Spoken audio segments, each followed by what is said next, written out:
nous de la tyrannie, l'état bas sembla élevé, l'état bas sembla élevé, entend des coups dans les campagnes, mais il s'effarouche, soldats, ils viennent jusque dans vos bras, égorgés, aux fils, aux campagnes, aux armes, citoyens, aux libres bataillons, marchez, marchez, et ça dure, après nos sillons.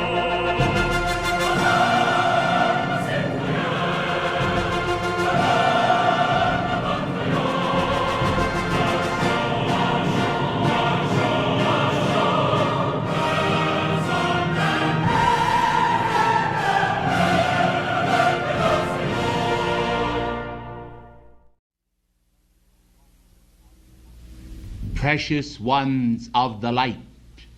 I have a request to make of you this morning, and that is that you shall perform a spiritual exercise by giving me your attention for a moment.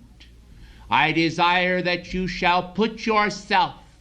in the place of your own beloved mighty I Am Presence as a creator,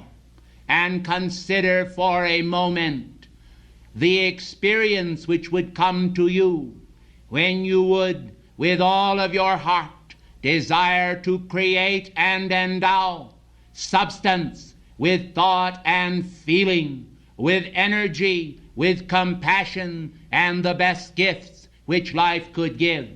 I would like you to put yourself in the role of creator and recognize then how that when that specific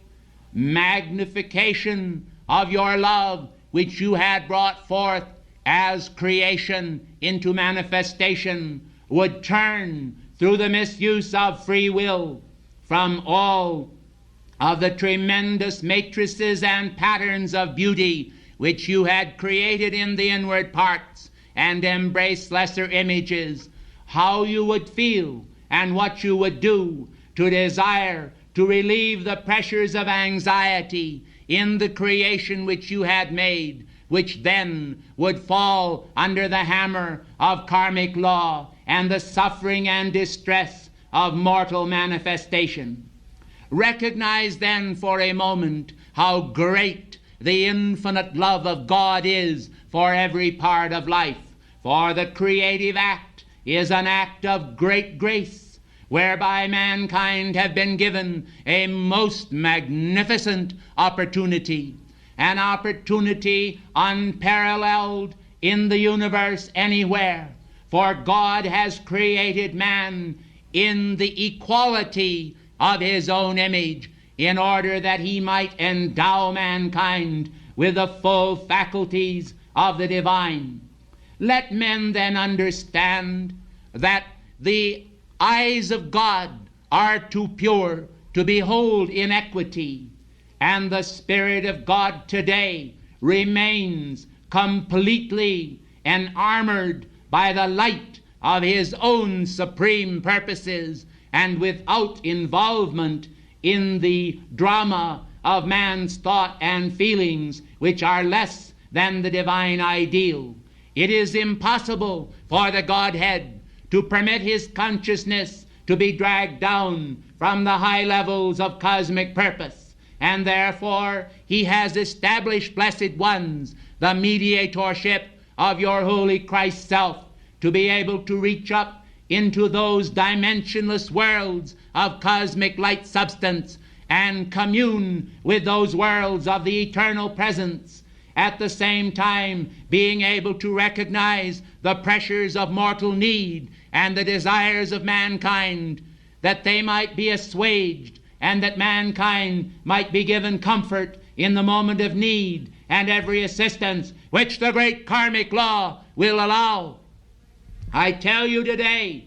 that the world filled with billions of persons is indeed in pain and travail, and the power of heaven is most compassionate to it because of the universal Christ consciousness which seeks to mediate in all creation the distresses of mankind and to produce in the world the activity of light which will give man his immortal freedom and deliverance from the distress which he has created. None of outer manifestation is the will of God, and therefore today, as I speak to you, it is to bring you some understanding of the individual needs of mankind, how that individuals must learn to glorify the consciousness which they have of self, the awareness of opportunity and life experiences, so that they will be able to utilize these divine opportunities as they were originally intended to be used for the freeing of the human soul from the dregs of mortal thought and feelings. I tell you, precious ones, today upon this planet, above 98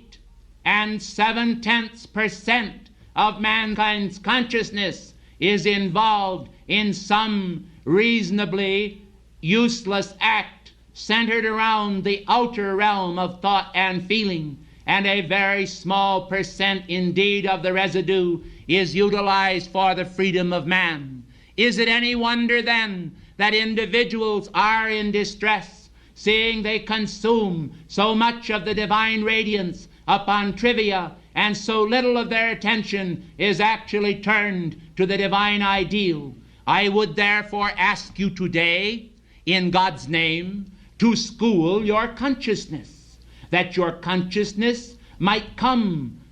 in greater measure under the fullness of your divine presence. Your presence is the fullness of all that God desires for you, of all that God desired in the beginning when the creative act was performed. Because this is so, it is necessary then that men should put their attention upon that area of cosmic reality and take their attention from the world and the causes of their distress. How can you expect to manifest the beauty and perfection of inner spheres of light when your every thought and feeling is concerned with the perpetuation of some ideal which is not often clarified completely even to your outer self?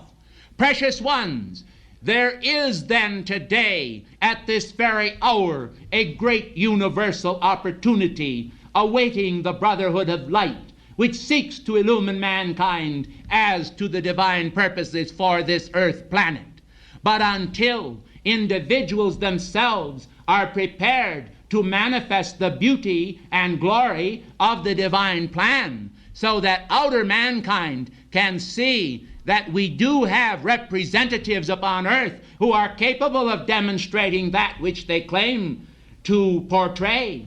we will be unable to direct the masses of man's consciousness toward the light. For you see, while it is also true that there is a general radiation of cosmic purpose out into the world of form, so that mankind are all in a sense being courted by the divine and admonished to do well, it is necessary that this shall take some form of active part in the world of form under divine direction, as the very organization which sponsors this activity today, even in the outer realm, the Summit Lighthouse activity. You see, precious ones, a chain is no stronger than its weakest link, and in a great sense this is also true. Therefore, each link in this chain of immortal love and light from the very heart of the divine presence should understand that it has a need to function according to the cosmic purposes which gave it birth. Unless individuals shall understand that, I fear that mankind shall continue to serve haphazardly and without the fullness of the light of cosmic purpose which can come into manifestation, as individuals shall forget themselves and shall forget the activity which causes them to turn their every attention upon their own comfort and happiness. Right now, may I ask you one and all to conduct a little experiment for a moment, which will give you some awareness of the great power and tides of life which function from the octave of light from whence I come. Will you then for a moment take your attention from your outer self and place it upon your divine presence? Will you place it upon the radiance, the central radiance of that presence, and realize that you are not just a physical form or a mass of bones and nerves, of energy and of congealed light substance,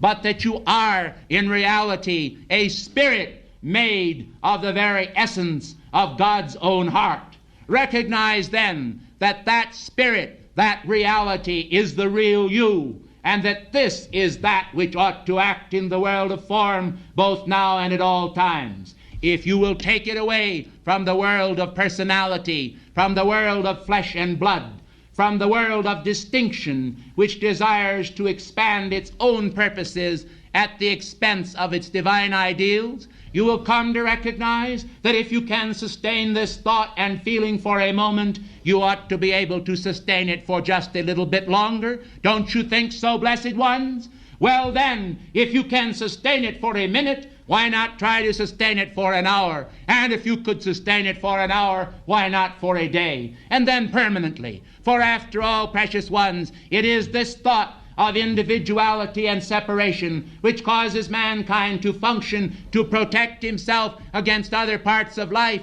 whereas when individuals feel very much a part of the mainstream of consciousness, especially the consciousness of the mighty I Am presence, of the great God ideals and God design, they are able to hold that image as a point of desire, as a goal and a goal post, which they may then move toward with greater alacrity.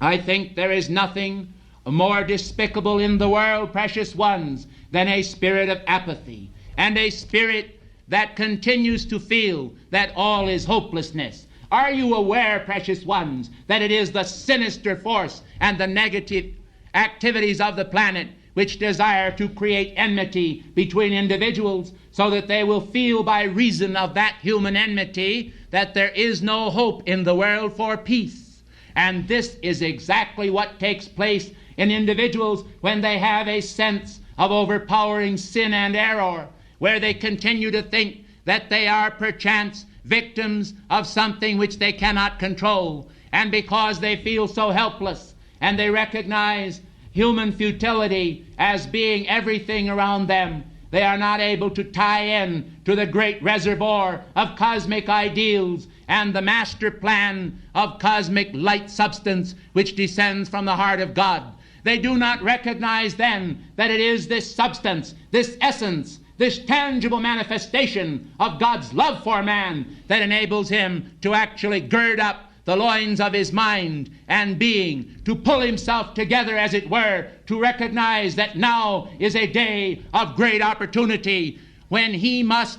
for all eternity, exercise the privilege of individuality as a son of God who consciously identifies with the universal consciousness. Unless you shall master this phase of your existence now, I do not hold hope for you that you will be able to do it once you are bereft of the body and the consciousness which God has given to you. For the most precious gift which God has given to man is the gift of consciousness, and it smacks, precious ones, of immortal substance, of immortal life. For consciousness is able to know that I am that I am. And because you have that precious gift of consciousness now, I urge upon every one of you that you utilize each moment of every day for the establishment of threads of contact with your divine presence and with the ascended Master's octave, that the power of the infinite light of God that never fails may descend into the force field of your consciousness and give you victory in the arena of the world, so that you will not come under the domination of outer hypnotic effects directed not by mankind, but by the sinister forces and strategies of the powers of darkness that stem from a very ancient and old evil which has held the planet in bondage for far too long. I want every one of you to know that it is the desire of the ascended masters and cosmic beings to free every individual as well as the planetary body from those negative forces that again and again will recreate the same negative situations, utilizing different people and different series of circumstances in order to hold mankind in bondage and keep his attention riveted to the outer world, where fear and trembling in the cup of life causes him to constantly perceive distortion everywhere around him, until the beauty of nature and the divine manifestation fails utterly of comprehension in the domain of consciousness. Now is the time that God has decreed that you should have your freedom. And I tell you, as I am speaking to you, I have a great phenomena to reveal to you. For the beloved Helios, the great God of the solar system, has descended here upon this platform beside me, and Helios and Vesta have joined me, and we represent a triumvirate of the solar system to call to mankind's attention that the days of his tenure upon this planet can very well be very short, and it can easily come to pass that some of the very activities which were revealed by Edgar Cayce shall indeed manifest in this time and bring about the destruction of great parts of your nation as well as great parts of the world, and frightful aberrations will occur then throughout the planetary body, which we desire this day to stop in the name of God by the power of light and light's victory. We desire to take mankind, who are actually a mass of children who are eating of the pottage of the world. We desire to take them and alert them to the great God design which they ought long ago to have known and externalized. We desire to awaken them from the lethargy and sleep of the senses, and to cause them to understand that the blessings of Almighty God are for them, that they are not any part of identification with some human individual's consciousness or concept of mortal salvation, that they are the part of the immortal love of God, which framed mankind and all universal cosmos in the beginning, which sustained it throughout all ages and continues to the present day to sustain life, in hope that the great purposes will be served, because mankind will understand the responsibility of bringing about a golden age concept in full manifestation over the governments of the world. The governments of the world will be captivated by the love of He who comes forth as the great Son of the Divine Mother, even the Christ manifestation of every man, who shall rule the nations as a rod of iron, because he shall rule from the heart of the individual. For mass salvation also is very much a part of individual realization, and individual realization, precious ones, is the realization of your own mighty I Am presence, of its dimensions of consciousness, and of its power of ultimate victory for every part of life. There is never any intent in the Godhead whatsoever that any part of life should be lost, but that all parts of life should be salvaged by the light itself. And the ark of safety is the point of cross, where there is a conjunction of the configuration of the ark, and where then man comes into awareness, living, breathing awareness of Almighty God and of His infinite love and capacity to endow His creation with the love that in the beginning framed the earth and all that is. Won't you please be seated? Your beloved Helios and Vesta have decreed that throughout this afternoon they will remain in this building and radiate their love out into the world, into all areas of conflict, and also as a unifying cosmic intelligence unto the world and the planetary body, released in the name of the Great White Brotherhood, for the purposes that were ordained in the beginning. Precious ones, for a moment then, I ask again that you join me in the beginning. Consider yourselves then no longer to possess a worldly name, but to possess the capacity of receiving a new name and a white stone of immaculate purity. Consider also that you are now in the beginning, that the free winds of the Holy Spirit are able to blow through the substance of your being, that the power of the Spirit is able to expand your consciousness out from your physical form until the universe is spread beneath you as a canopy upon which is woven the destiny of nations, of stars, of galaxies, of sun systems, and of universal creation. Consider for a moment that as you gaze upon this great unfolding panorama of reality, that you are not only a part of it, but a co-creator of the divine love intent of He who framed it all. Understand that His wisdom is ineffable, that His wisdom has the power to convey to you, everyone, an awareness of that immortality which He Himself holds and is. The reality of God is your reality. His gifts are your gifts. His purposes are your purposes. There are no higher purposes. And when at times you are captivated by the hypnotic effects of the sparkle and glitter of individual personality as it fears extinction, recognize that your sustaining power lies not in the domain of mortal expression, but in the immortal perfection of your own God presence and that power which I am manifesting today. Accept it and be free. Understand that the power of light is creating a pressure of spirituality in this room and in this force field, which, if you will accept, will be most effective in changing the state of your consciousness until your consciousness can become identified with your Creator. As it does, man establishes friendship with God and becomes a part of the Brotherhood of White, those who walk among men as emissaries of light and to serve the causes of freedom both now and forever. The Brotherhood of White did walk upon ancient Mu, upon Lemuria. The Brotherhood of White did walk even the streets of Atla, of Atlantis, and walks today on Atlantis. Come again, O Atla, Queen of the waves, Poseidon, thou beauteous expression of a golden age of yore. How magnificent are divine purposes, and how beautiful is the spirit of love as it enamors the mind of little children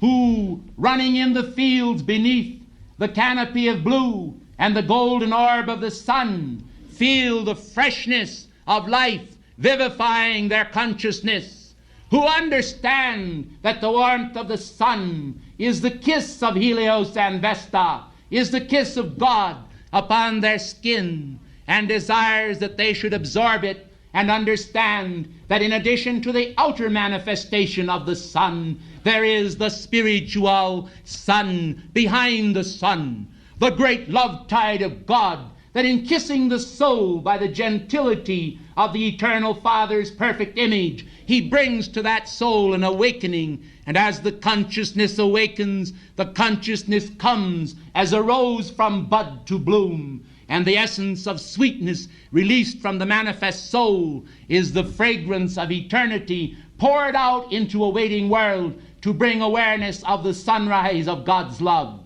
God's love is the eternal sunrise. And I say to you today that the nation of Japan, long ago in its early Sumerian culture, understood the meaning of the rising sun, but it became a victim of a hoax, and the war gods of ancient Manchuria arose to exert their influence over the neighboring Japan. And so it came to pass that destructivity was brought against America. But the woman with the great wings of an eagle has flown here in the name of freedom and in the name of liberty to America, and has come to these shores, that the Christ image, long ago born in Bethlehem of Judea, should grow up as a cosmic possibility to every man as God intended it, so that the original birthright, lost also in days of old by Jacob unto Esau, may be esteemed by every man, that men may become neither children of bondage of Hagar the bondwoman, or of descendants of Esau, but shall rather become children of the freeborn, children of liberty, liberty's children, able to externalize the new culture, the new Colossus, the new Atlantis, the new conception, novus ordo seclorum, annuit coeptis. And so the great seal of the United States shall become the seal where the power of infinite love shall bring forth in this nation an ascended master idealism which shall spread to all nations. Not then the proliferation of communism and communal influences shall spread throughout the earth, but in its place the concept of liberty and freedom for every man, with the revivification of those ancient principles which caused the forefathers and founding fathers of this nation to seek refuge here on these teeming shores, now filled with abundant life, but not filled with an abundant life of the spirit, but an outer manifestation that, as animals in a zoo, has caused mankind to become gazing stocks for one another. For when the multitudes go out today of a Sunday afternoon to walk the streets and byways of life, in the crowds they gaze out upon one another as they would upon the animals in a zoo. And I tell you, there is very little realization by mankind of the fact that they are gazing upon a magnificent living soul, that that living soul is the divine image, that into that divine image the power of the infinite immortal God by his intelligence has breathed life and life expression, that that life and life expression is pulsing across the pia mater and the dura mater, enamoring the brain with a realization of divine ideals. Nay, in its place man become as animals, and they think as animals, they feel as animals, and they bring forth animal patterns in their world. What is the meaning of animal? I ask you that, beloved ones. The meaning of animal comes very clearly to view as you will divide the word. Anima, referring to principle or animating spirit, and mal as referring to bad or maladjusted. An animal, then, is a manifestation of badness created long ago by the black magicians, and mankind today have actually patterned their own lives according to the animals rather than following the plans of God. And therefore man today, in their anthropomorphic concept, continue to walk according to human patterns, and the divine patterns are neglected. The schools and universities today, following the scientific understanding of the age, are seeking for outer intelligence, whereas the great power of the infinite love of God would long ago have raised this nation into an ascended master nation if mankind had heard and listened. But they would not hear, for their ears were waxed dull of hearing, and they listened instead to the voices of the night and the voices of darkness, to the voices of shadow that came forth as wolves in sheep's clothing, and spoke to mankind and said, "Hear us." I tell you, the power of God and the power of the human spirit, the power of the animating principle of the cosmic intelligence is far greater than all of the preachers in this nation today and in all the nations of the world. For the power of the infinite law of God is the voice of one crying in the wilderness of each man's flesh, asking for a refinement of that flesh, asking for a new heart of flesh, asking for a refinement of consciousness, asking for a refinement of the meaning of liberty, and asking mankind to understand that his own significant contribution to universal consciousness is necessary in this age, that by his recognition of his own inimitable part in the great manifest laws of God in this age, he can come as a living soul into the full manifestation of cosmic Christ intelligence, which will give this age her freedom. I do not need 2,000 men. I need only 1,000 dedicated individuals upon this planet in order to change the very face of the earth. I tell you, we had far less in the days when Jesus walked among men. And if today we can have your attention, and you will keep it upon your presence, and you will stop the activity of human limitation and deciding that you cannot do it, I assure you that we today, from our octave of light, will assist you in doing that which today seems impossible to you. Do you think for 1 minute that heaven is limited by some mortal comprehension of what an individual can do? I speak now of Abraham, the father of a great nation. I speak of Lot, who lived in Sodom and Gomorrah. I speak of Enoch, the seventh from Adam. I speak of Moses, who led the children of Israel through the Sinai desert. I speak also of those who were torn asunder, of those who were persecuted, who came in skins of goats and of wild animals, eating honey and locusts. I speak of John the Baptist. I speak of the great of the earth, of the great souls, of the great poets, of the great teachers, of the great spirits, of the old days of elder art when the magnificence of God's perfection came forth in a soul, men did not need to be told this is a great individual, for they were aware of the greatness of the individual because the love light of God shone forth through the soul. You are today children of the Son, and if you accept it, you will be. If you do not accept it, you will not be. It is as simple as that. It is either yes or no, and the acceptance and the pressure thereof must come from your octave. We can only open the door of assistance. We can only offer ourselves to you. It is up to you individually to accept and understand that our reality is a blazing reality which is needed for the earth. We are needed, but we are needed to shine through you. We must shine through you as you externalize our activity in your force field and accept it. The world today is in the greatest peril of any age past, for the communal influences of communism, which are not the influences of the spirit, but of a dialectic materialism, are not on the wane, but are on the expansion in human consciousness. Many intellectuals today embracing these concepts as the fiat of the new age, preferring instead to follow the new wave of communal influences, not understanding that they are buying a mess of pottage,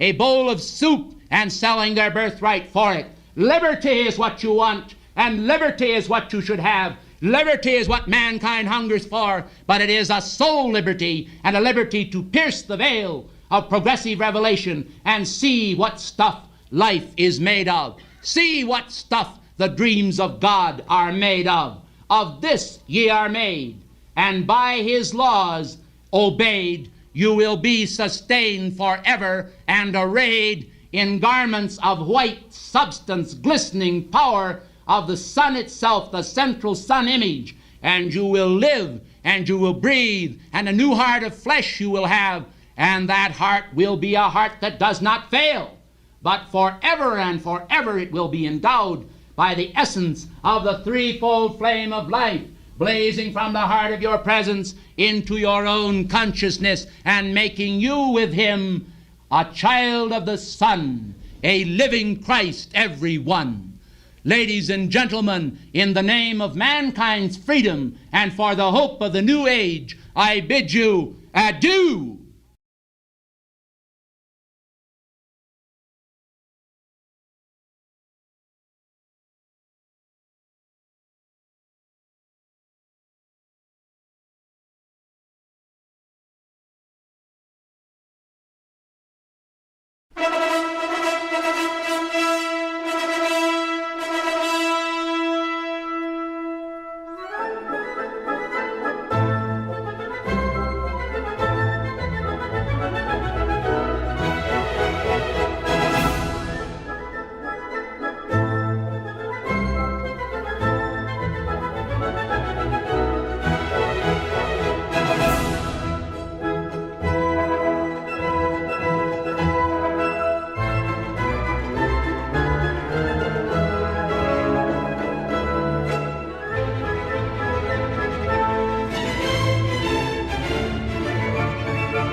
pay tribute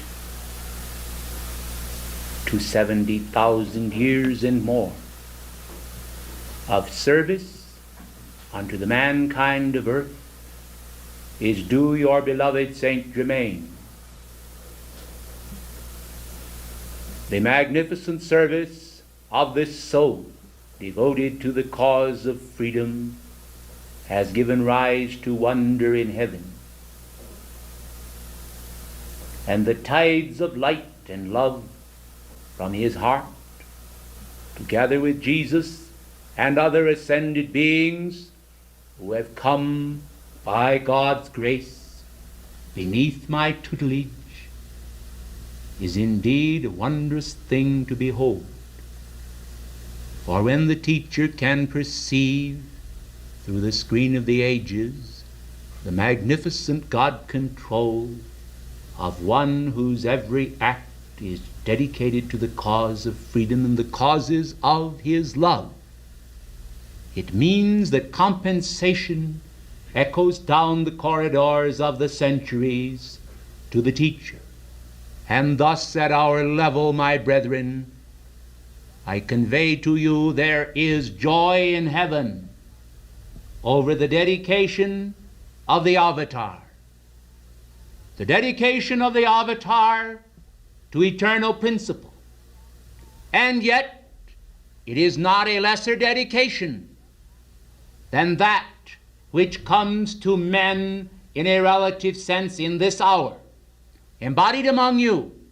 who elect self-consciously to pursue the path of freedom against the barbs of the world.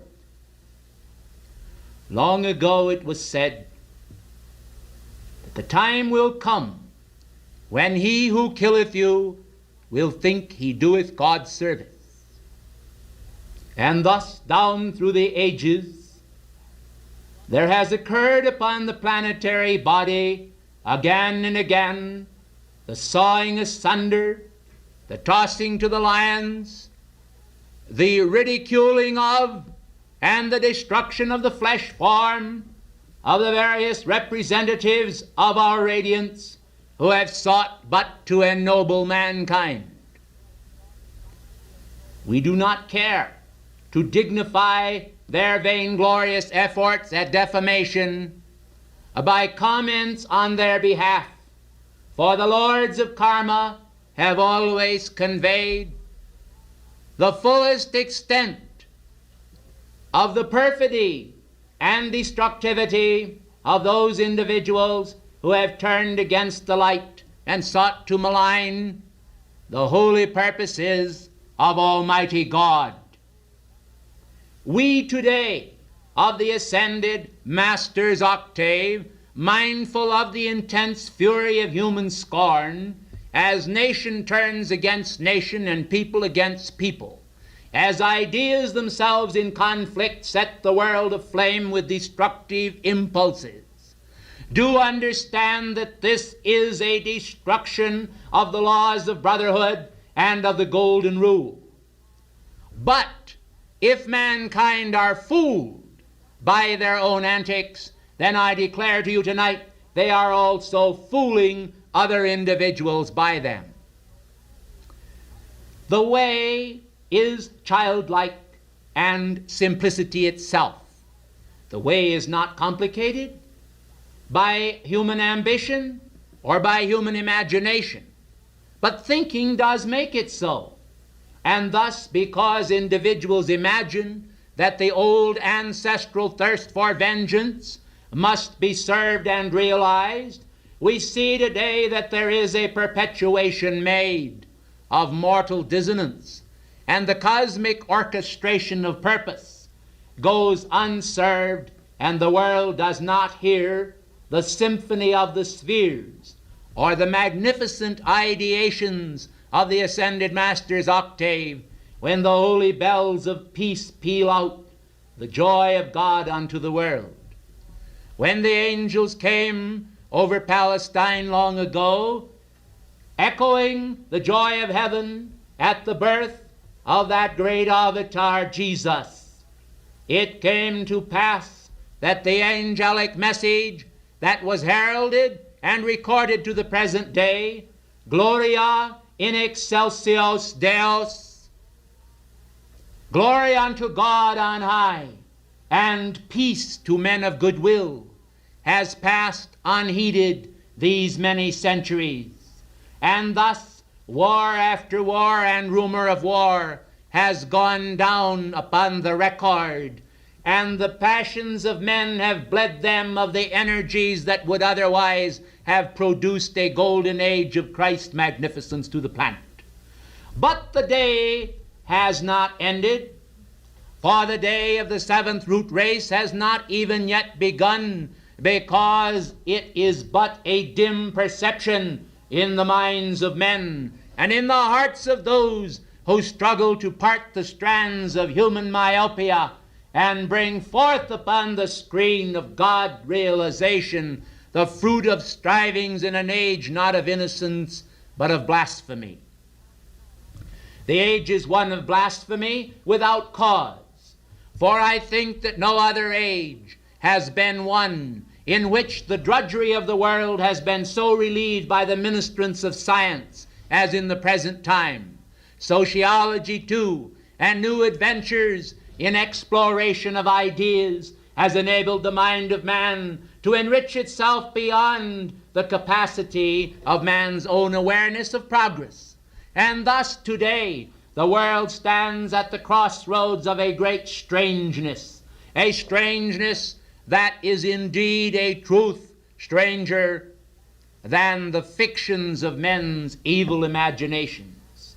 For today, men of science and learning are not able to pool their knowledge into a vast panacea of healing love. For with all of their getting of human knowledge, they have not received the unction of the Spirit of love into the world. And love has departed from the intelligent mind, desiring only, as Narcissus of old, to admire itself in its own great wisdom. The solutions to the problems of the world lie within the domain of consciousness, but the domain of consciousness has chosen to ignore them and instead to turn to the paltry musings of the carnal mind as it seeks to exercise its privilege of pleasure-seeking by letting the winds of mortal blasphemy flow through the zithers of consciousness to create a tinkling cymbal that lingers in the air as the cry of battle and the stench of the dying is today sensed throughout the world. What then of the ascended Master Octave? Is the cup of trembling not full? Is the cup of fear upon the wretched world not contradictory to the intent of Christ's peace? Is the blasphemy which the world utters a truth which is piercing the hearts of men? Or is it some remnant of a great reality? I am sure that the Chelas of the light know that there is no shred of sense, but only a manifestation of nonsense in the continual rumblings of the lords of war.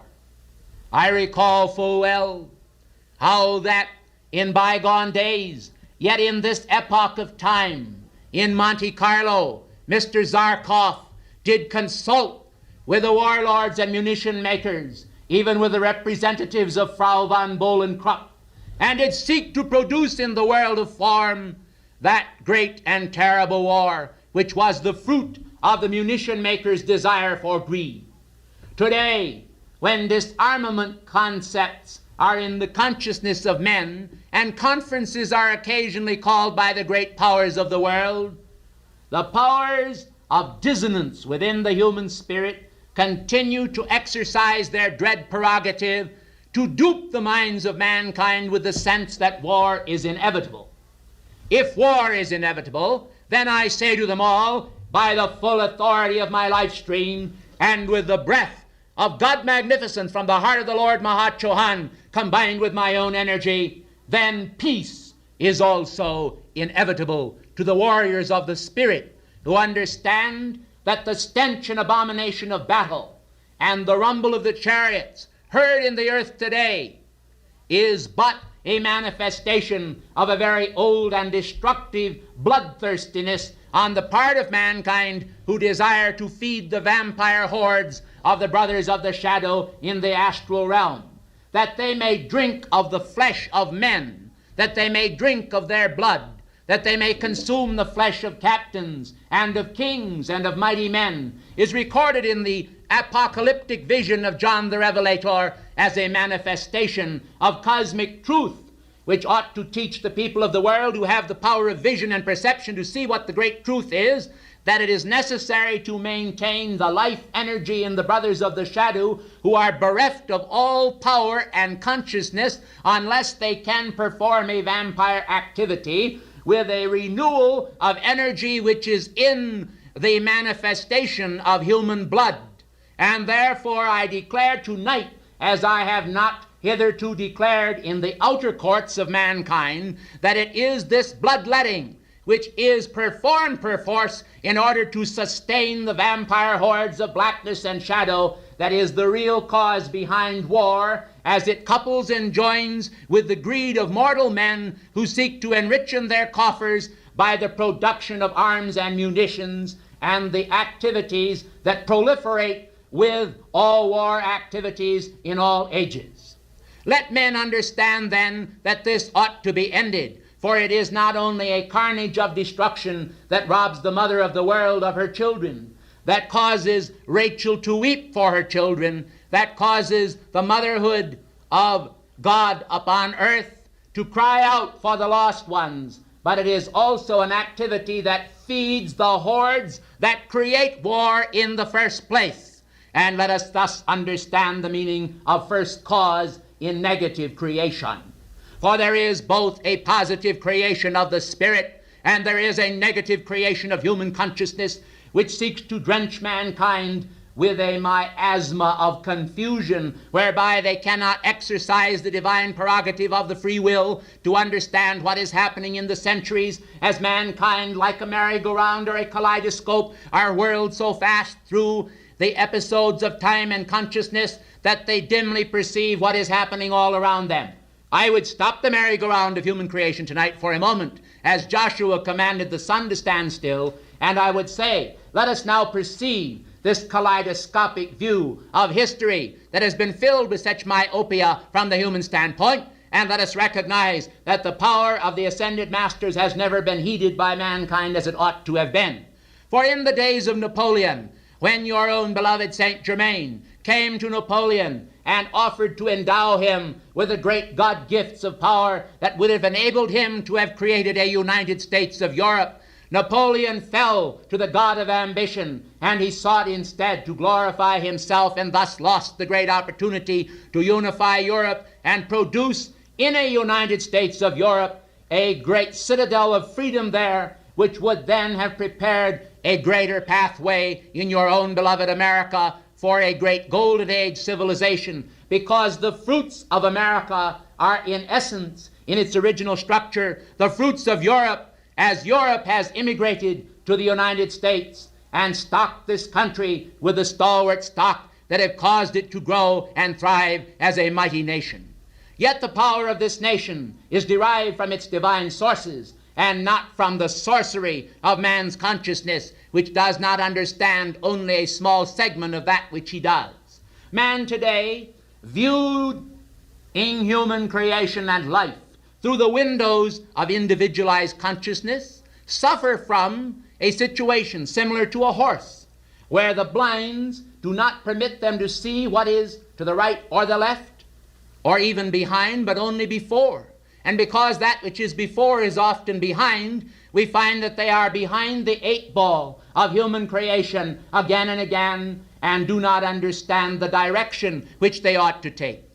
This is understandable, O gracious ones, but it is a matter to which we have addressed ourselves again and again, for we cannot convey the fullness of our understanding to mankind, because as they fly through the air with the greatest of ease, like the daring young man on the flying trapeze of karmic energy, and send that energy out into the world without understanding of that which they do, they are bound to make mistakes, for they do not have our viewpoint. nor do they have the full understanding of cosmic law, which God and the masters are anxious to convey to all. And because they lack so much of understanding, they do in error create again and again the same old abortive patterns of hate and human creation, which have never brought them the fruit of peace, nor the awareness of their own divine intelligence. But that divine intelligence, precious ones, is eager at this very moment, as it has been from the beginning of creation, to convey to mankind the fullness of that Christ understanding of the laws of the ascended masters, which will enable individuals to obtain their freedom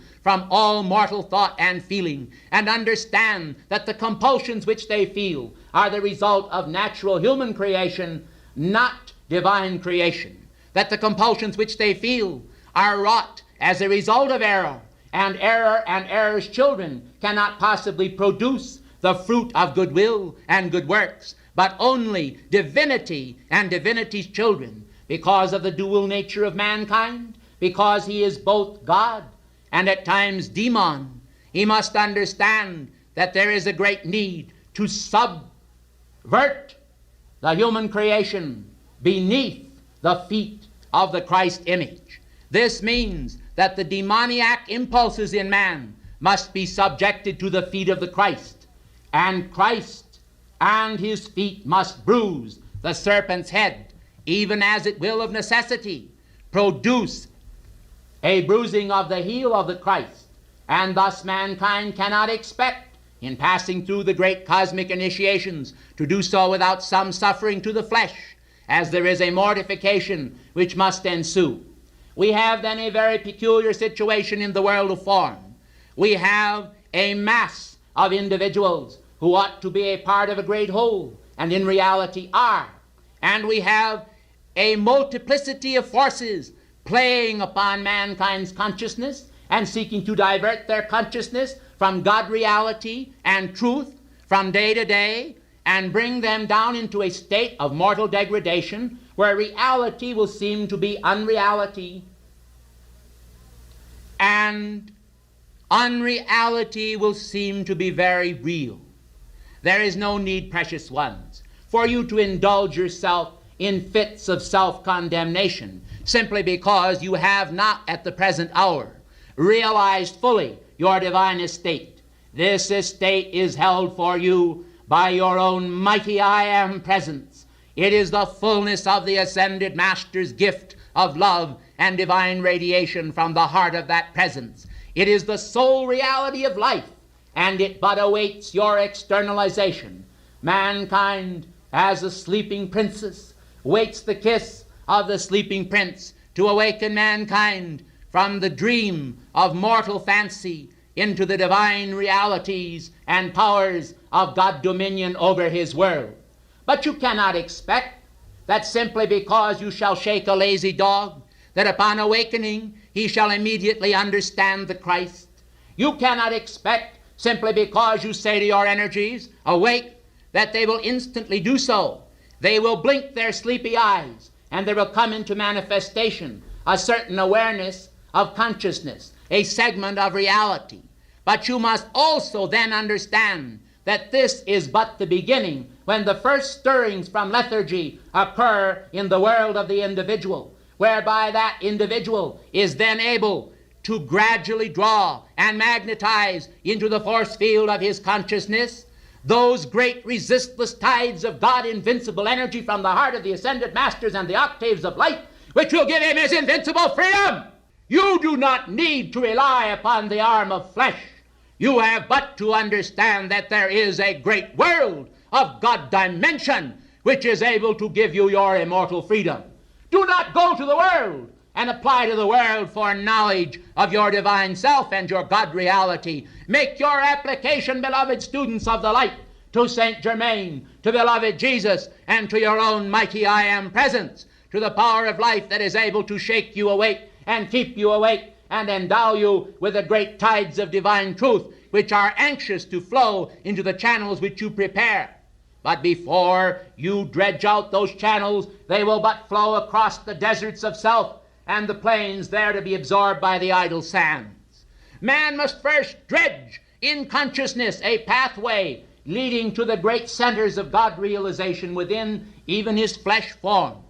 He must also understand that he must set up in the great seven seals of consciousness an awareness of the power of the light, a reservoir of spiritual power. Today man builds haphazardly, and in his haphazard and loose building he constructs not spirals of the spirit, but spirals of egoistic ambition. Men desire to see their children grow up, to do them homage and honor in the annals of the world. They seek also for themselves a life of ease and indolence, when they can travel about the world and be recognized as a great person by mankind. This is not the pathway to your freedom. The greatest among mankind are those who are the servants of all. For only as you render a great cosmic service to the waiting hearts of humanity can you in reality know your true God freedom. Every ascended master and cosmic being has won their freedom through a great service to life and the ministrations to mortal needs. For men are the offspring of God, and in men today is the great symphony of the Spirit, the new colossus of divine immortality that rings forth into the consciousness of man the song of the angels, that tells mankind that he is not dust, dust, earth, earth, and of the earth, earthy, but that he is born of the sun, that he is a dazzling light whose splendor shines in the darkest night, bringing forth the nova of immortal creation, the awareness of the initiate, the standards of the ascended masters, and the banner of Shambhala. There is no need then for men to fear the waves of delusion that has held the human mind in bondage. For if mankind will only open their eyes that they may see the blazing God reality of universal consciousness can and will descend into the force field of mortal dominion, giving man his God dominion over every facet of his being, and enabling him to stand where the ascended masters stood before their ascension, in infinite communion with the octaves of light, where men then are able to be successful in the fight against those evil impulses which are but stems from their own misguided sowings in the past. As they cut off these stems, as they choke off these impulses, as they transmute them by infinite desire, changing finite desire to infinite, there will come into manifestation in the consciousness of mankind the great power of the Spirit by which men are able to achieve their victory. Then we will not see only one Saint Germain, or one Jesus, or one Buddha, but we will see luminaries appearing as flashes of God magnificence all over the planetary body, and the great radar scope of infinite intelligence which manifests in the ascended master's octave as the power of God's light perceiving that which is happening below. We will see that there are new luminaries of the Spirit bursting forth not only daily and hourly, but by the minute. And we will see that out of the billions of mankind, that there are infinite numbers by comparison to the present few who seek for God, now then desiring to burst forth from the bondage of humanity into the great resurgent powers of Christ identification with God reality, with infinite capacity to do the will of God upon earth and free mankind from all of the bondage which he has had and suffered throughout the ages. This is the purpose of the Great White Brotherhood, and I have stated it, and I will state it again and again, for so long as it is not a God-realized actuality upon the planet, filling the hearts of men with the fire of inspiration, there is a continuing need. For men are as Balaam, the son of Beor, who walked upon his feet and then rode upon the back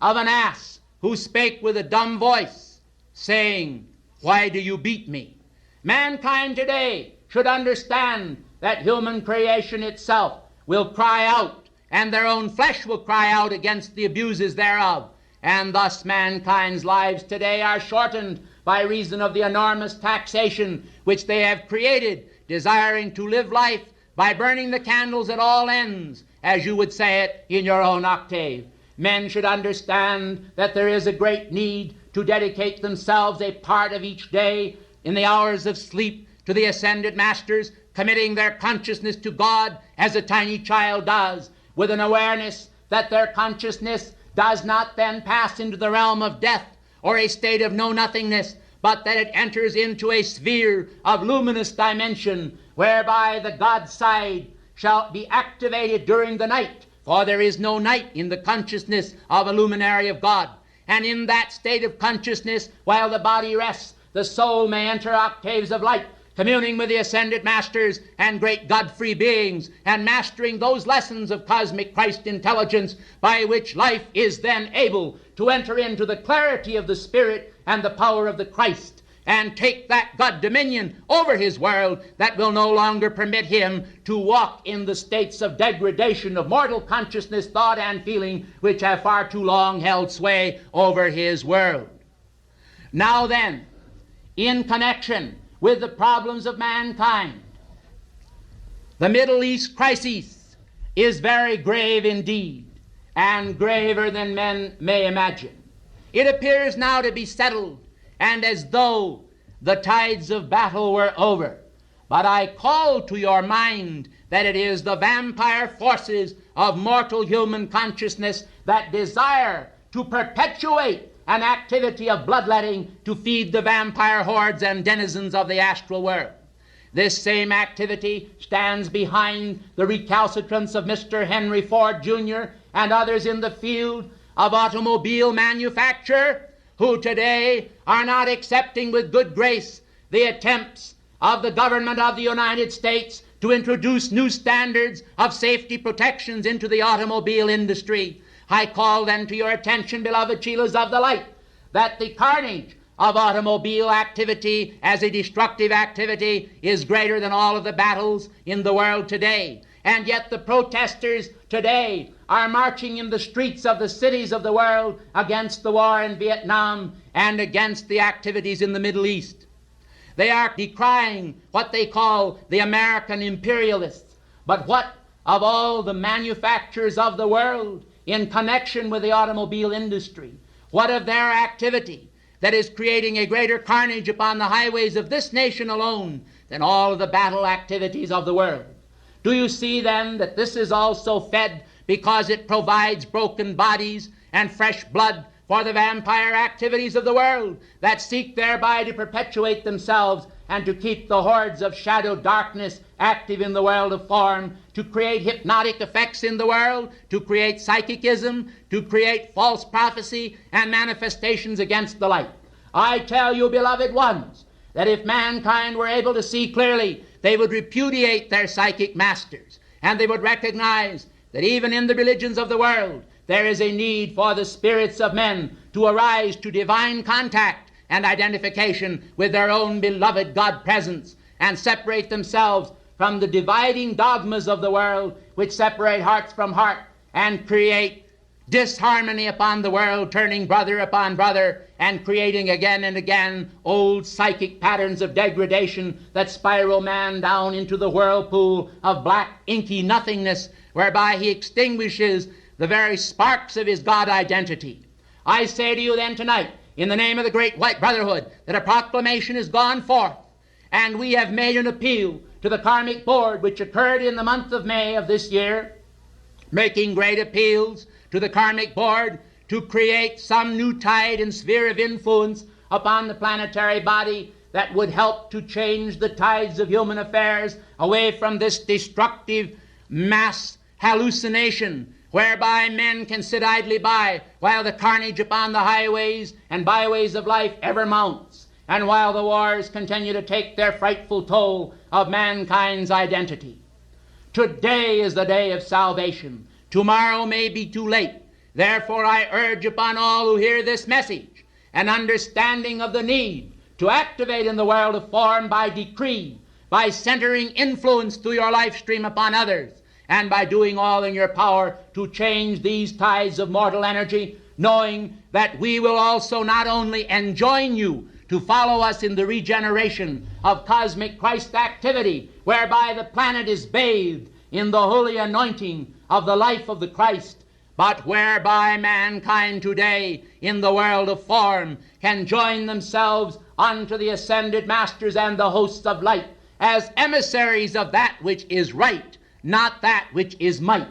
For the true might of all life is from God, and that which now exists in the world of form as political power is but a small segment of control. which could not possibly have any effect upon mankind except during the tenure of their life upon earth. And when once they have departed the mortal form, they then are face to face with the judgments of eternal righteousness. We call your attention, however, that among mankind, because of their involvements in psychic disturbances and in record reading of old past experiences which have not produced them their freedom, there is a tendency on the part of mankind, even after they pass through the change called death, to continue in the astral realm as a nightmare of human creation, which they ought to be freed from. Let everyone understand then that the ascended master laws are the immortal keys to your freedom, and that there is no greater power in the universe than the ascended master laws and the laws of cosmic truth. Your beloved Saint Germain has no other desire than to convey to every one of you the keys to your freedom, that you will not go unprepared into the realm of shadow and into the realm of the veil, but that you will pass through the veil or through the ritual of your ascension by cosmic Christ's command and victory over all of the forces of the world which have far too long held you in bondage. I am the great divine director. I am the arbiter of man's freedom. I am the buoyant energy of cosmic Christ victory, willing to permit you to dip your cups into the fount of my being, and drink ye well, and all of it, of this cup which I bring. For it is a cup of your victory, a cup of divine direction from the very heart of your presence, which I seek to convey. I do not seek to convey some gain to mortal men, but only a gain to the immortal power structure of God's invincible, regenerative seed of life, which is within your consciousness. It is the germ of the infinite within. It is the power of freedom. It is the flame of life that breathes now within you all and beats your heart. This is a dedication to the purposes of the great white brotherhood. This is the ritual of your freedom. This is attainment to the dimensionless realm of the spirit, where man victorious manifests his God design. Aspire to it, and you will one day know it. Aspire to it, and you will one day show it. Aspire to it, and you will one day feel it. Aspire to it, and you will one day see it, and you will heal by it, and feel by it, and know by it, because this light that comes forth from the heart of your presence is a stream of radiant energy, like the first photon of light from the heart of God that responded to the word which went forth in the beginning of cosmos and said, "Let there be light," and there was light.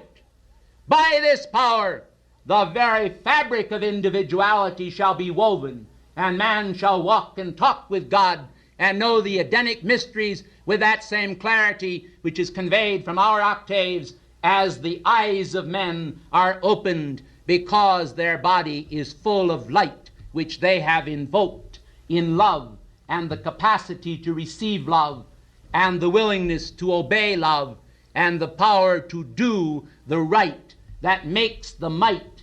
conquering spirit of invincible cosmic honor protection to every son of heaven, whom I am tonight endowing by God's grace with a bit more of that infinite flaming spirit which is their own birthright under God, given to all, intended to ennoble America and all nations of the world by the power that will produce in the time of fullness the sons of God shining forth among men, and their faces shall not be hidden, for the Lord God shall be the light of their presence and the light of their consciousness, and where he is, there will they be also. For where I am, there shall ye be also. And thus has the fiat gone forth, and thus has the word sounded, and thus is the word fulfilled. Hear ye all of it, and do it, for it is truth, and not a word of it shall be lost, but all of it shall be used by some whose eyes are opened. I thank you.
friends of freedom, if I should ask myself how much I love thee,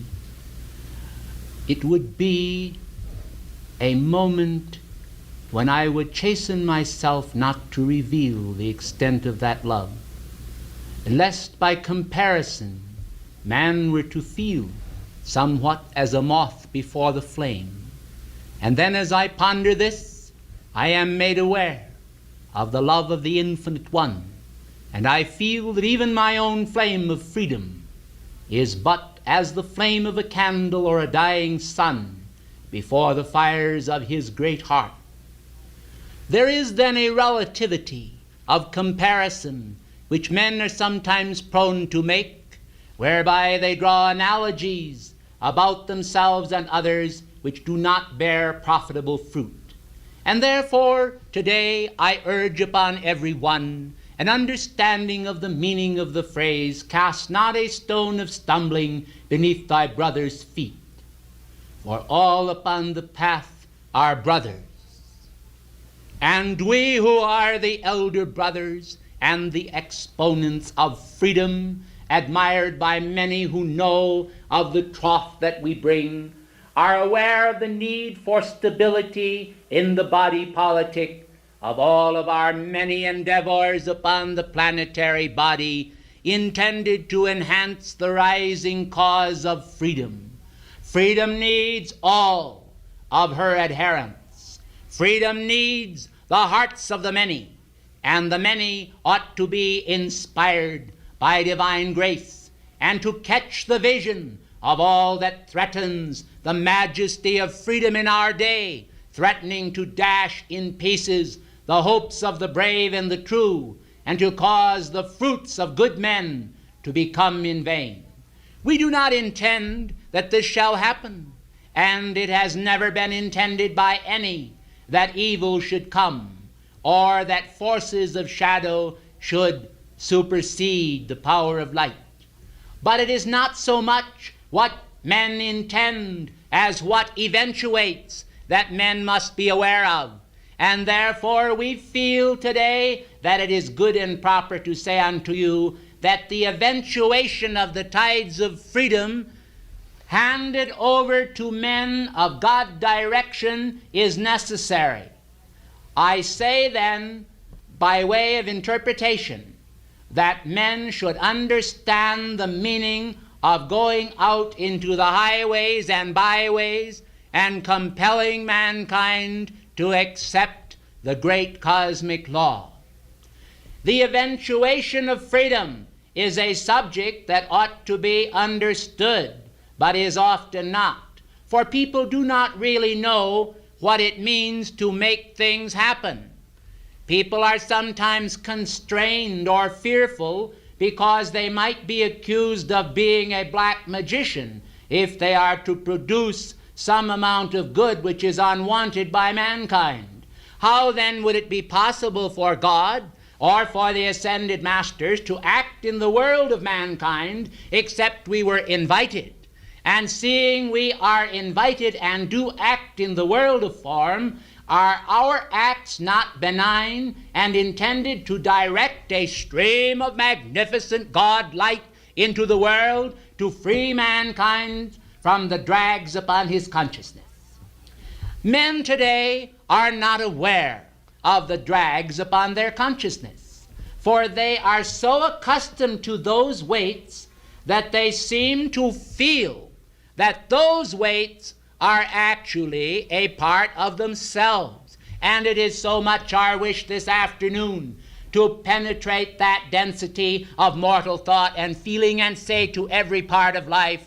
this weight of oppression which you bear is no part of your divine reality. It is no part of God, and therefore no part of yours. Will you let go of it, and will you accept in its place my flame of freedom? Will you understand that my flame of freedom is a tangible offering to the world, is a fountain from which all may drink, that God himself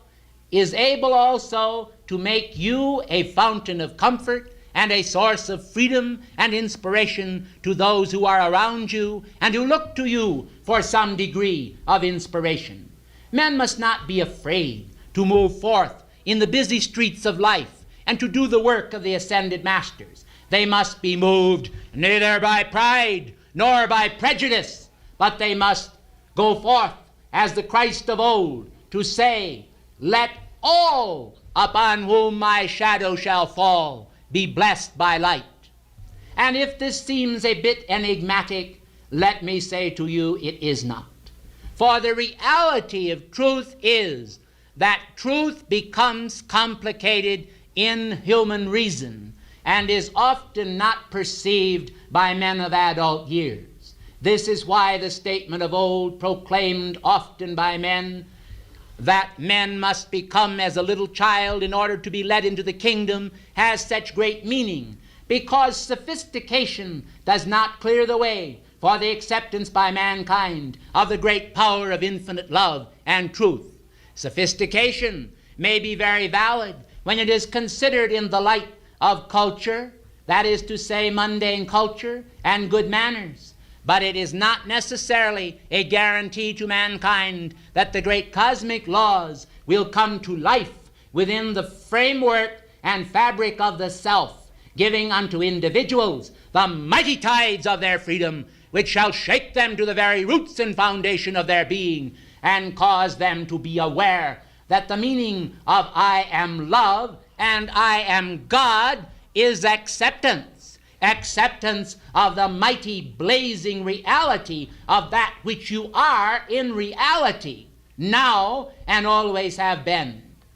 It is delusion, sheer delusion, that separates men from all that is divine and redundant with blessing. The fig leaf consciousness has filled mankind today with shame, and they cover a nakedness that does not exist. How could it be that God could create any hidden recesses of manifestation that would be impure if they were of his creation? Are not men able then to cognize and understand that that which is hidden is human and is not in keeping with the divine patterns of cosmic ideation? And this is the fault, the blame, methinks, to find with it perchance, both now and in all times to come. For you cannot change the spots of a leopard, and you cannot change mortal human consciousness to become godlike. Man, rather, must recognize that in one sense he is the arbiter of his own destiny, and he must work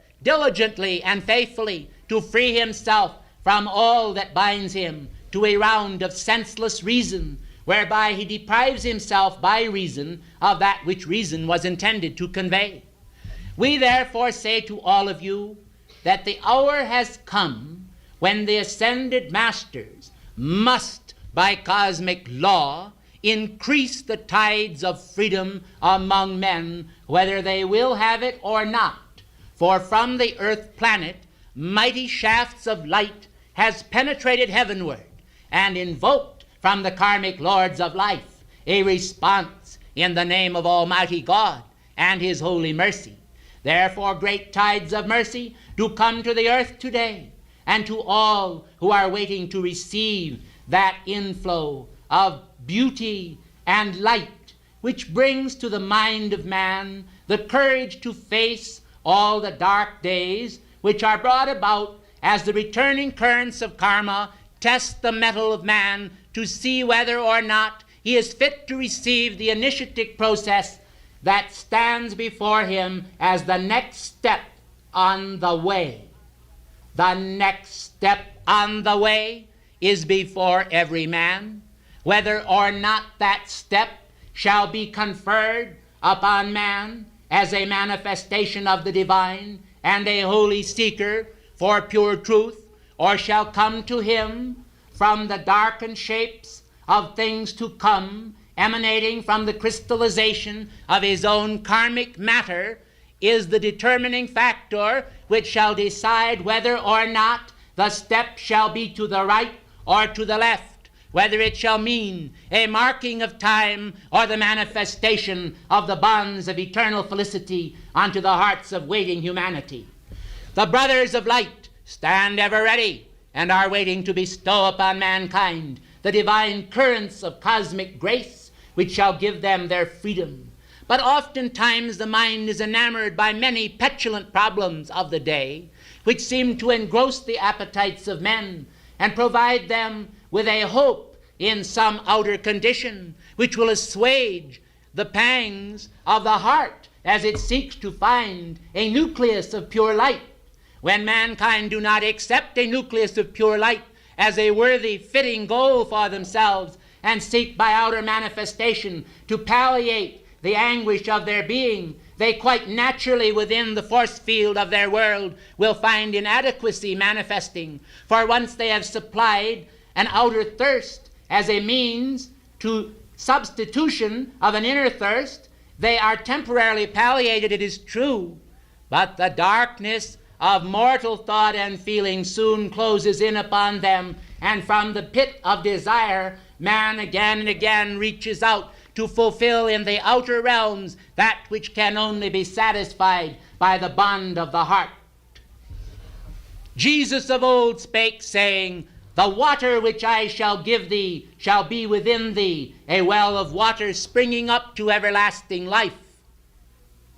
Jesus of old said, "He that shall drink of the water which I shall give him shall never thirst again." The fount of freedom today is blazing forth as a flame, and the water is intermingled with the fire of freedom, and it combines in mankind through the binary elements, the manifestation of freedom by water and by fire. And freedom by air comes to man when the ascension is attained, because the water has cleaned the pollutions of the world from the soul and fabric of consciousness, and the fire has established the weld to the great power of Vulcan, the infinite power of light that makes man wedded to his highest self and able therefore to manifest the freedom of consciousness which comes from God, is derived from the Holy Spirit, and manifests as the threefold flame within the heart, a flame of cosmic opportunity indeed, a flame that waits the expansion of itself by the domain of human consciousness. For men, if they will only understand it, have the power to actually make the flames larger by a simple thought. If men would only realize this, they would see what a simple thought can do. For example, if you are deficient in power and you are somewhat timid in asking for things, and you feel a need to call forth the great surging power of light into your being, visualize a magnification of the blue plume as it rises and pulsates within your heart. See goodwill, divine will flow. See the will of God as the subtle strength to meet the challenges of daily living. See this flame expand and expand until it engulfs the whole of being. And watch how you will increase the power of your faith and goodwill. If you lack wisdom, do likewise with the beautiful golden plume of illumination. See the vision within yourself, within your own heart chalice, of the flame of illumination pulsing and rising into the cosmic ethers. Watch how you can increase the power of absorption in your world, the power of retention, the power of memory, the power of fitting in the various pieces of the cosmic puzzle, so that the mind can use its divine facility and leap as a young hart to rejoice in the meaning of cosmic wisdom available at the moment of need. This is the will of God. See it now. Rejoice also in divine love if divine love is your problem. Realize that if you are a being that finds it difficult to fraternize with people and to understand them, if you feel an aloofness from other people in your world, increase the tide of divine love from the threefold flame within your heart. The triunity of cosmic effort can cause all three flames to increase, and by a thought man can do it, but he must not be through with it, having done it once, but must continue to nourish it as he would a tender plant, until the matrix of thought and feeling in God magnificence, which he has created and nourished for a moment, is daily nourished until the flame becomes trained. As a circus trainer would train an animal to pass through a hoop, so divine intelligent energy is willing to pass through the hoop of your attention and consciousness and do your bidding if you are willing to accept the challenge of life and demand of it that it do the will of God for you. This is how you obtain your freedom. It is by self-mastery. You do not obtain your freedom, blessed ones, by criticism of other parts of life, nor do you obtain it by accepting the idea that other parts of life are rumbling against you. You obtain it by an innocence of heart that favors you, because with this innocence you do not need to be wise. The law of God, the greatest law that there is in the universe, is not only the law of love, it is the law of the will. And the will to freedom is a measure of intensity, whereby the consciousness pulls together the threads of its own self, and as a sack will pull together a bag of marbles, so the consciousness, from being estranged upon itself, becomes a unified effort of intelligent light atoms, coordinated into a whole God magnificence, which can be a weight on behalf of freedom in this age, not only for the self, not only for the realm of the individual. In God's name, you do not think that the brothers would come to the planet merely to save one individual alone and pass all others by, simply because the statement was made by the Christ of old, saying that the good shepherd would leave the 99 and go after that which is lost, does not mean that men shall wrest that scripture to their own destruction by supposing that all cosmic effort is on one man's behalf. Our efforts are on behalf of the many, and when the brothers of light make known to you that this is so, we expect a response in your worlds by a self-generating compassion toward other parts of life that may not at the present moment share your degree of development, either in will, in love, or in wisdom. Men are deficient in one or more of these elements, and sometimes in all. But the means lies within the power of their great God self, the God flame within them, to develop themselves to become ascended masters. We are not afraid to be invaded from your realm, for we know that none shall pass through the initiatic doorway who shall not sublimate the outer nature of man and activate the divine. If then this be the case, we welcome it. We bid you all welcome into our octave, for this is our desire and our purposes, and all that we do and all that we seek to inspire and infire upon you is to create a tide of mighty cosmic energy that shall show you how that by being, through conscious elected seeing, a part of the body of God upon earth, you shall help the planet to a new birth of freedom in the world, whereby the many who are surrounded around by wooden kimonos and by leaden kimonos and by dense concrete kimonos of thought and feeling that seals them from all the beauty of universal law. Instead, we shall produce no flaw, but freedom for all, now and forever. Won't you please be seated?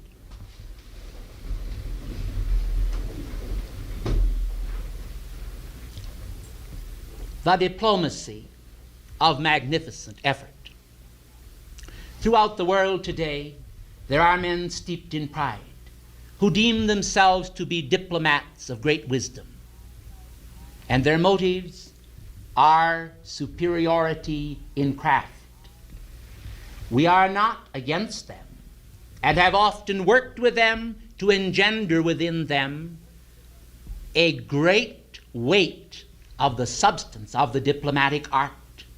But unfortunately, they seem to always feel, upon receiving a greater inflow of that wisdom of the art of sheer diplomacy, that somehow or other this has been given rise within them through some self-effort on their part, which ought to bring great tides of human honor into their world, and even their own family ought to bow the knee to the fact that they are indeed part of the diplomatic community. The diplomatic community was started long ago in octaves of light, and diplomacy as we practice it is based upon the externalization in the world of freedom of expression in courtesy and grace and love. It is an old and ancient art, a tradition of the greatest worth. The world knows it not and practices it today as an art to deceive one another by suave diplomatic intonations. We remember the days well when the courts of the world needed the ear of a true diplomat to convey faith in a waning monarch's consciousness, betrayed by his advisors and on the brink of suicide. We know the meaning of comfort and truth, and there is no greater comfort than truth. And to a dying man, I would perchance give first of all the truth of the true state of his condition, that he might utilize every moment of that embodiment to its fullness, rather than pass from the screen of life with a state of consciousness and ignorance. Let men understand the meaning of true love.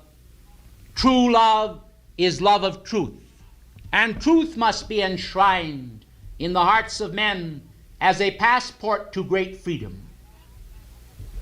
I love this activity of the Summit Lighthouse because it has sought to externalize the highest truth in its manifold endeavors.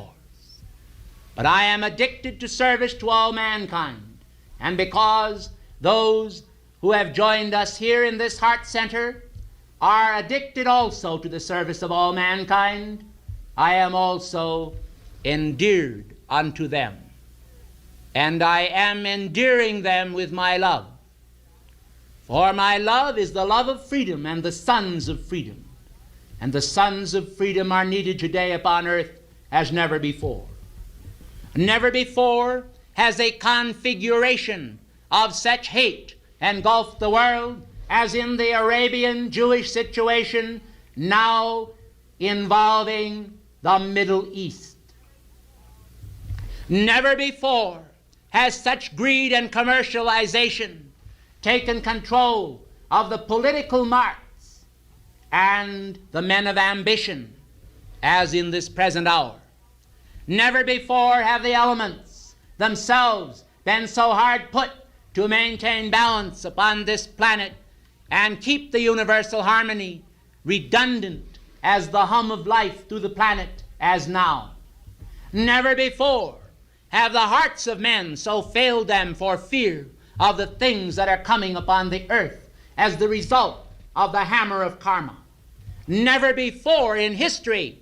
has the world stood at such a position in the age to come as now, a doorway when science, wedded to true theology, could proclaim throughout the world the ascended master truths of life, which would enable man to put an end to all the fear and blinding agonies of this time, all through love and power and wisdom in balance. The triunity of life is symbolized in the fleur-de-lis, which I enshrine. Freedom is my name, and freedom is my game. And for freedom's flame, I expand God's name. I am the advocate of freedom to the planet. I am the advocate of freedom to each individual part of life. I am that which I am by divine grace, and I shall not retreat one single inch from my position, but I shall move with the sons of freedom forward in the light in God's name for the progress of this age and for the freedom of man from all of the kimonos and overcoats of dense mortal substance which he has dressed himself with. Freedom is more than a name and more than a game. Freedom is everything, for it is the freedom of man to express all that God is. And when he expresses all that God is, he will be a son of light. And when the knight commander raises his sword in God's name, it will be a sword of light to cut through the forces of world delusion and say, we will cleave a pathway for this age. In days of old, men went forth physically, by physicality, to win a kingdom. Today the forces are more subtle and deceptive, and invisible forces today shall do battle with that which seeks to enslave the mind of men and the hearts of men and bring them into bondage. And we shall forge a pathway through the continents of the air, and we shall call to the powers of light that are there to come forth now and open the door evermore, evermore into the octaves of pure glory, where freedom is the story of all mankind. You are his children, not born blind, but born to see, born to be all that God is and all that I am and all that you shall be. Accept it then. Go not back into the doldrums of mortal thought and feeling that fails to recognize all that which is appealing of God's delight. Enter now into the lists and help us in the fight to win the victory over sin and stain, to win the victory over human pain, to free the world from all that's vain and senseless of the flesh, and make mankind to know it now. I am the power of Desh and Kal, of space and time, that now sublimely executes a law that God did frame of old, to give to all the fame, the gold, the flame, the troth of victory, that wins for now and all a flame of ecstasy, as life does win its crown, and victors all. The debt and weight of sin goes down, not man to fall.